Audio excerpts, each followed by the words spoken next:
Climbing, it embodies passion, creativity, commitment, adventure, and community.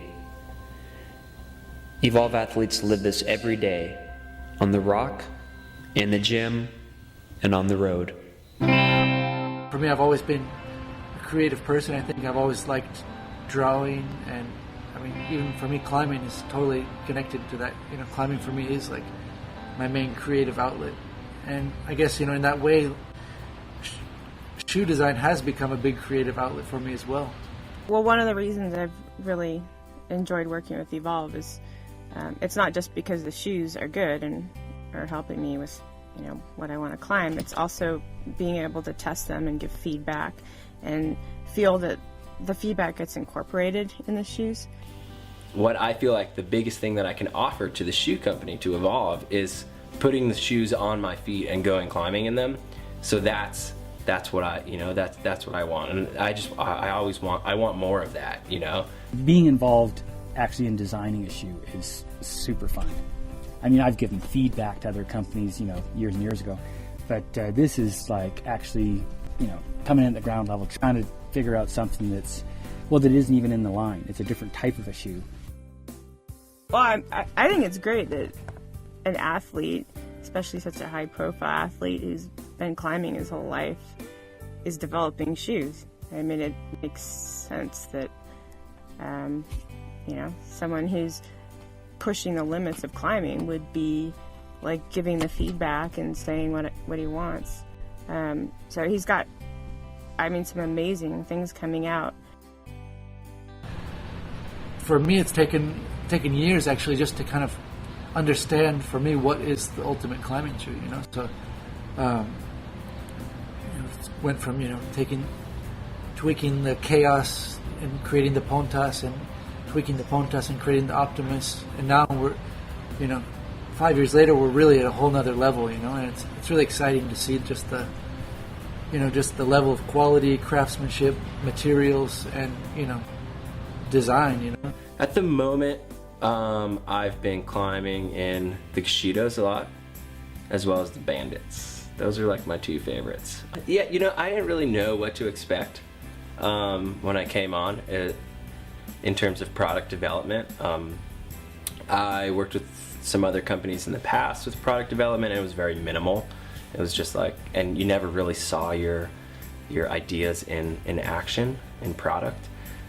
So I was, I've been pretty psyched to actually feel that my feedback is getting used. Oh, it's like super exciting, and it, not just to be on the phone a little bit, but face to face, having something in your hands and tweaking it around and trying to come up with something that is the best thing that you can think of is, it's pretty much fun, yeah.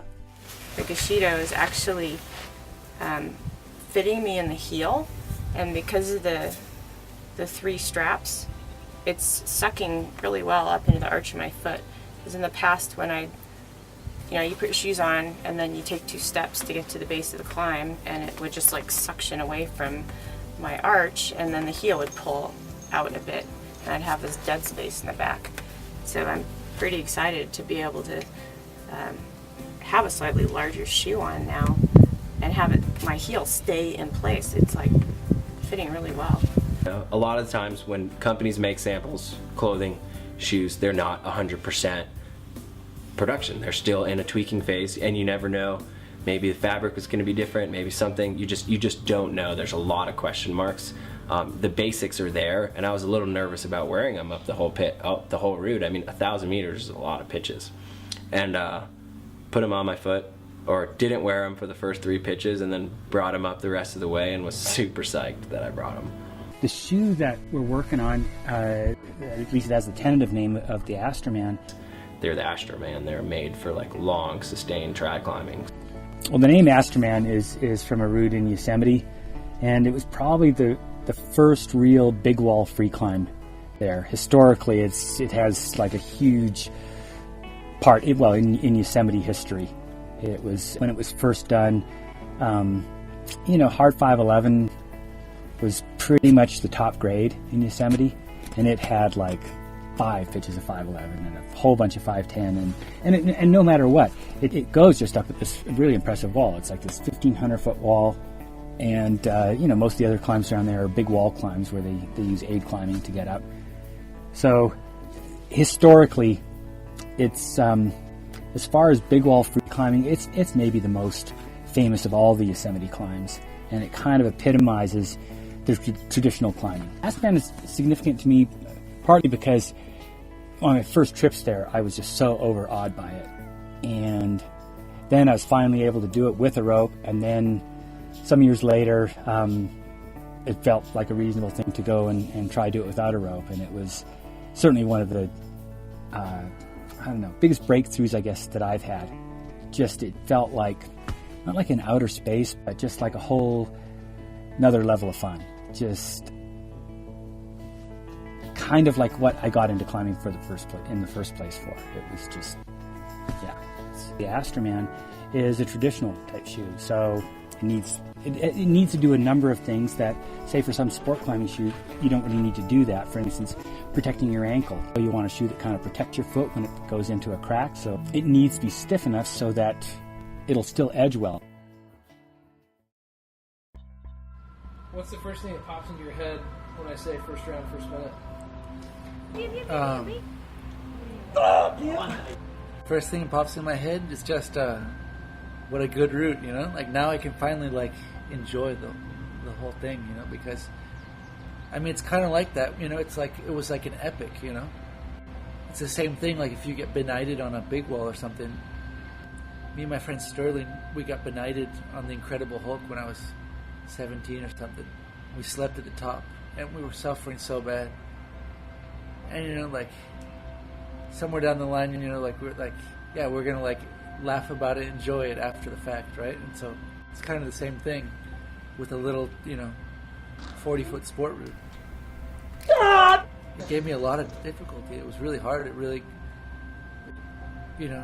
pushed me physically and more than anything mentally, because I had got to the point where I was really close to being able to do it a long time ago.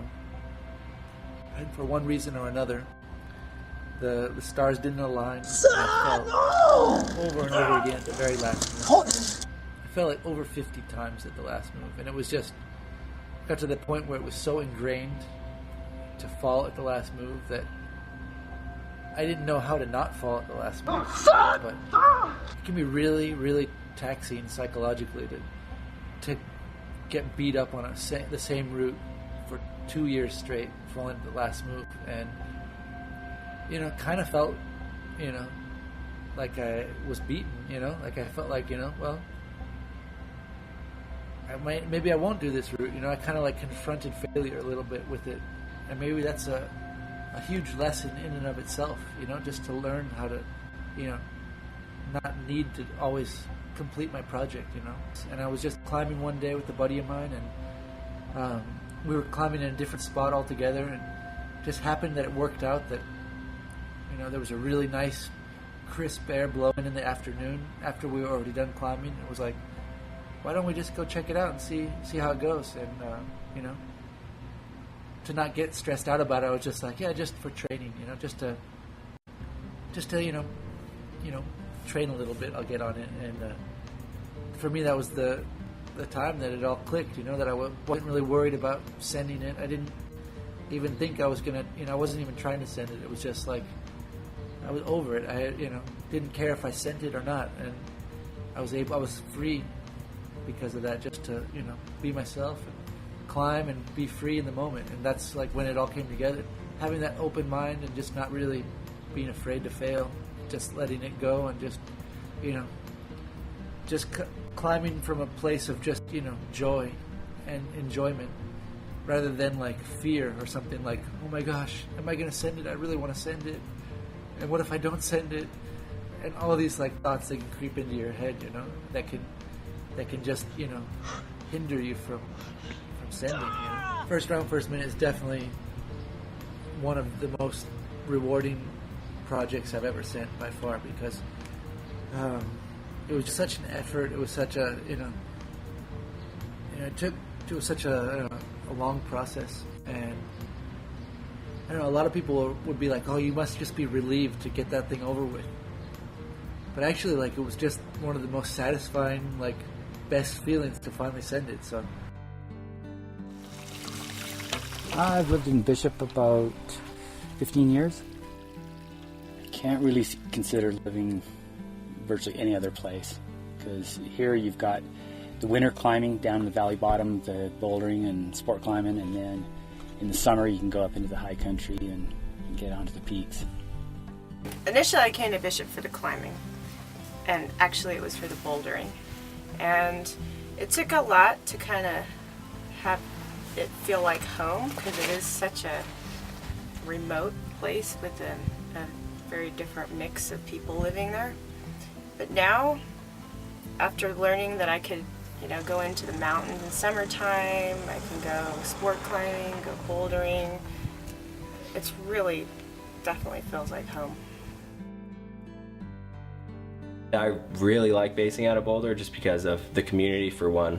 I have a lot of really good friends, and the climbing gyms are nice, and it's this aspect of, I travel a lot throughout the year. I go on all sorts of trips around the US and around the world, really.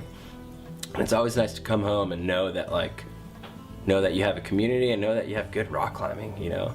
Good rock climbing and a good climbing gym to train at is kind of what's been really important to me, and why I haven't left Boulder in a lot of ways, because I still have projects in Boulder, you know. What's your least favorite thing about living in Bishop? I don't have a least favorite thing about living in Bishop. It's just super killer.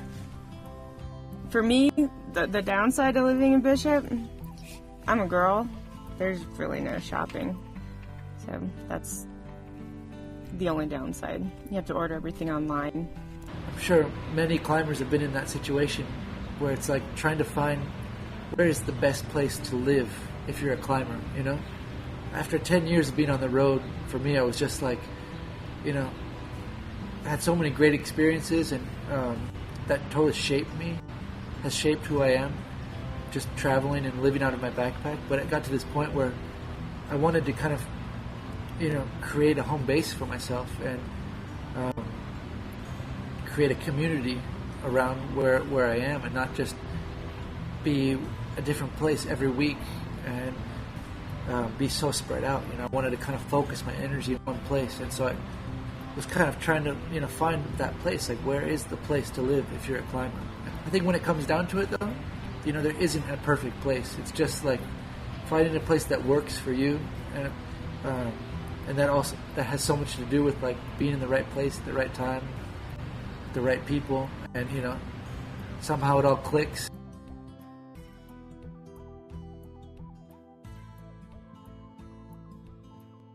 Living in Bishop, coming up from the south, have you ever stopped and had the fresh jerky? Or the really good beef jerky? The one you pass on 395? Yep. You know, I've never stopped at the jerky place. It's funny, when you live here, you just like, I want to get home. So no, I've never stopped and bought the fresh jerky. I've almost stopped to get, they had like local honey there as well, and they said olives. Couldn't have been growing them right there. Wow, thank you. Isn't that, the visitors stop and Is go that to the place from Bishop? Yeah, I guess really good cowboy beef jerky. Maybe It is. No, cowboys. seriously, it is really good jerky. They Should we actually got it pretty figured Gus's out there. fresh jerky?